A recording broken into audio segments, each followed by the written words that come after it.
Today you are going to see some amazing pimple pops, cyst pops, tons of ingrown hairs, and a couple of procedures at the end that you probably have not seen anywhere else. We're reacting to them today, and as a dermatologist, I'm going to be trying to educate you on what the heck is going on here. I'm Dr. Dustin, and welcome to the channel. First up, we have a juicy cyst here. They're wearing gloves, they've anesthetized the area, and they're piercing it with an 11 blade. And the stuff coming out of here looks nasty. This is way oxidized, cystic, oily material. And it just keeps coming. Definitely not the type of thing that you would not want to be doing with your bare hands.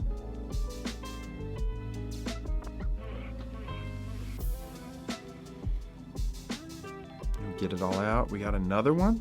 I don't know if this is the same patient or not, or maybe the same cyst, because it looks the same, like the stuff coming out of here.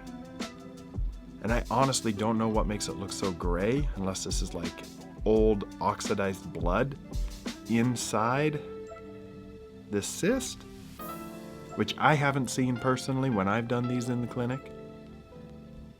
The other possibility is that they've done a color correction on here so that it doesn't get flagged for blood.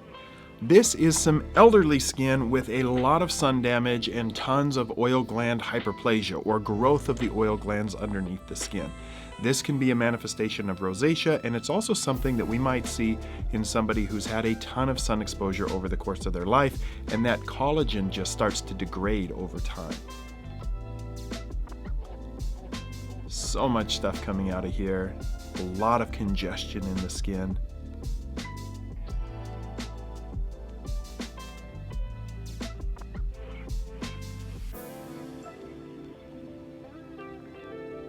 You just see all that texture on the nose. This is from a long time of not great skincare, not sun protection. They're using good tools. See all these open comedones, those open blackheads you see underneath the eye here? This would be Favre-Roquechot syndrome, where the collagen is just so damaged from ultraviolet light, sometimes from smoking, that the collagen just is degraded so much the pores just open up and dilate, and they're filled with oily material that oxidizes, and it will not come out on its own unless you extract it. Next up is an ingrown hair. There's some inflammation around here, not using gloves, but that came out pretty easy. Going back for that last little one, no problem. And then I don't know why we're going after these ones up here, because they look totally healthy. They don't look ingrown, there's no inflammation around there.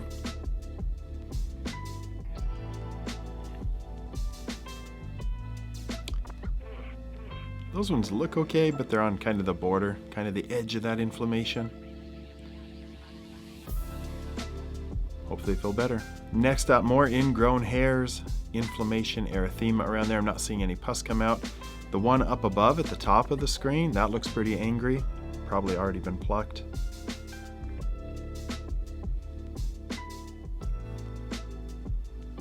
That one's real small. I don't know if those tweezers are going to pick it up. So they're just going to go for others that, to me, look totally fine.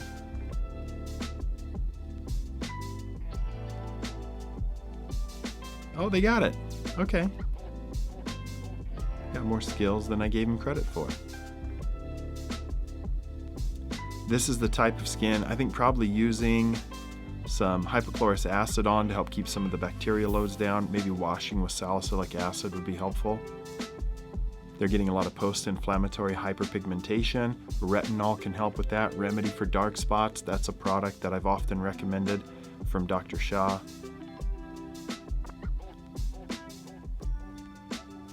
Tackling the unibrow here. No gloves, we're going in with the tweezers and just plucking out these hairs of the unibrow. Let's see how much progress we make over the course of the video here. And they're getting like 5-6 hairs at a time, just plucking this out. Like you could wax this too. You gotta be careful using Nair on the face. It can cause chemical burns, bad reactions. I've seen bad reactions on the face with Nair. I saw a patient once in the ER who used Nair in the downstairs to try to get ready for a date, and he burned himself bad with Nair. Was not meant to be used down there. No nair down there.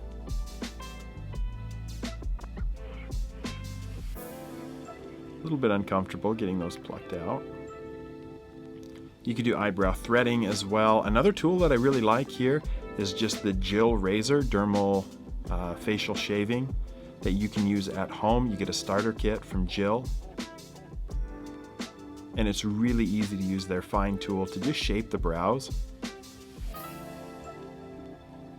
Full disclosure, I'm on the board of Jill. I love the product. I've been advising them since their inception.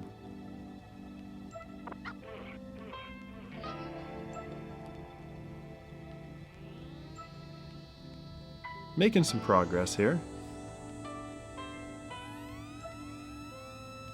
Still got to clean up those lines a little bit though, but a lot of the hairs are gone.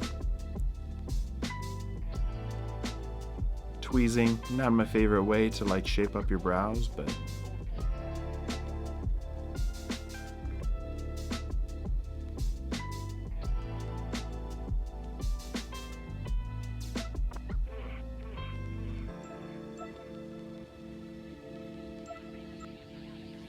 still just going to town. I just paused the video at 2:06 Riley. Since this is a 3.5 minute video almost, I'm jumping ahead.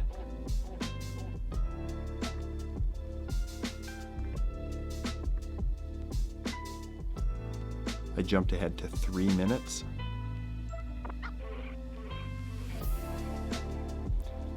Still working here. Although a lot of hairs are gone, the unibrow, it's not connecting anymore. Still very bushy. Need to clean up those lines a little bit, depending on the aesthetic that you're going for, I guess. I mean, it's better, I guess. Still some work to be done. We have a big whitehead right on the nasal ala, and we're coming in just with the nails. No gloves, gross. No. Piper, no. That white hair doesn't stand a chance. That's what they're going for. Get in there and boom. It was a goner. You could see it from the very beginning. You knew which one they were going for. This patient has a lot of ingrowns, and it almost looks there that they're starting to develop some scarring.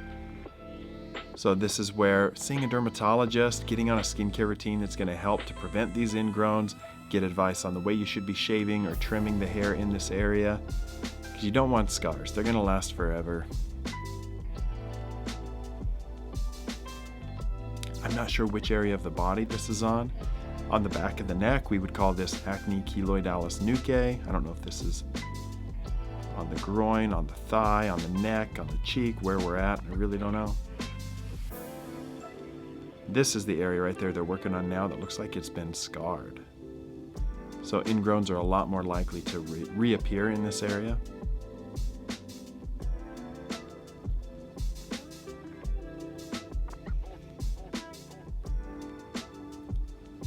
Then getting a good exfoliating wash, retinol, salicylic acid, glycolic acid wipes, all would be great here.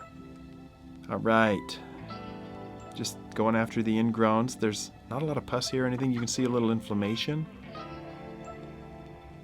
Came out pretty easily. Always wonder what they're doing to prep the skin in these cases, like if they're softening it up with a hot towel or what's going on first. And why some of these that look relatively normal need to come out. We may never understand.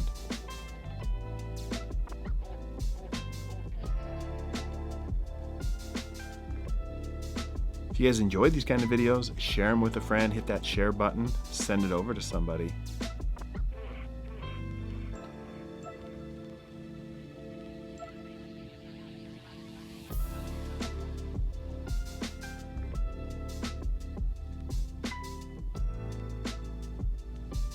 Looking great.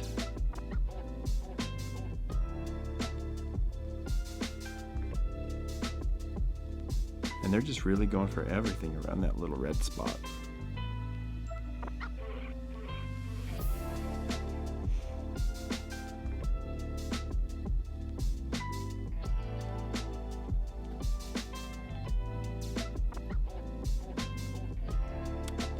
There we go. Next up, we've got some pustules here, probably a little bit of infection, definitely inflammation going on around several of these hair follicles. And I just think this is, oh, we're coming in with the nail. Boom, right on the nail. Use some tools, use some gloves, please. Plucking those out of there. See, I just think the more you pluck like this in an area prone to ingrowns, the more risk you're going to have of getting more ingrowns. It's like a self-fulfilling prophecy. But if this is your hobby, and maybe that's your boyfriend, you enjoy that, you just get along great. While we watch this one, I'm going to tell you guys a little story. When I was an intern, I was rotating through family medicine with this older doc who was in his 80s and still practicing. And he made fun of me because I wanted to go into dermatology, but in a lighthearted, like friendly kind of way. Well, we had a patient once that came in and needed the removal of a squamous cell carcinoma on the arm. And he told me I was going to do the whole thing. And he left the room and made me get everything set up. Now, mind you, I hadn't rotated through dermatology in the program yet. I had shadowed dermatologists, done like short rotation, but had not done these procedures by myself.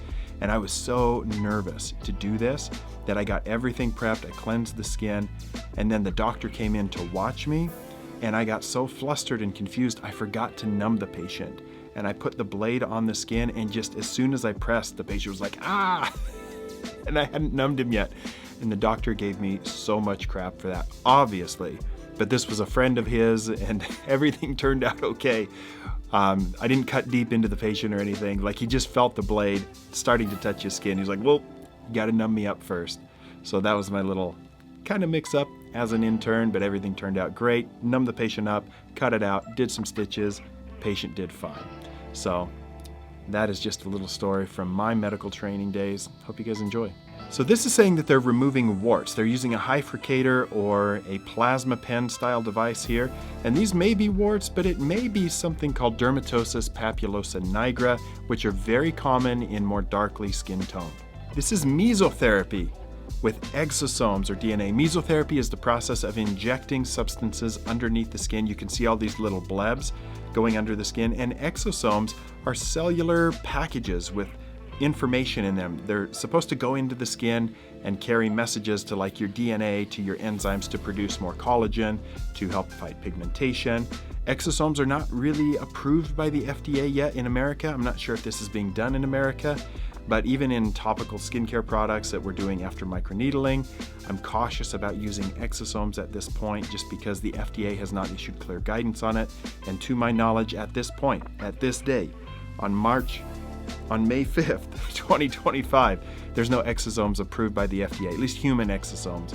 So you got to be careful what you're using if you're getting exosome therapy. Getting some blood there, and then just rubbing that on the skin. Instant result, Scarless dimple surgery. They're going inside the mouth. It looks like they're putting a suture in and tightening it down to create the appearance of a dimple on the inside of the mouth. Now, this is a risky procedure to me. I don't think it's necessary, and when you're operating inside the mouth, there's so much bacteria you have to be worried about, so do not recommend this. Guys, thank you for watching. Some of these procedures at the end were definitely interesting, not something that you see a lot of on any social media platform, and not things that are always common in the US. So hopefully you enjoyed it as much as I enjoyed it, learned a little bit along the way. Thank you for watching, liking, subscribing, and leaving your comments. I'll see you guys on the next video.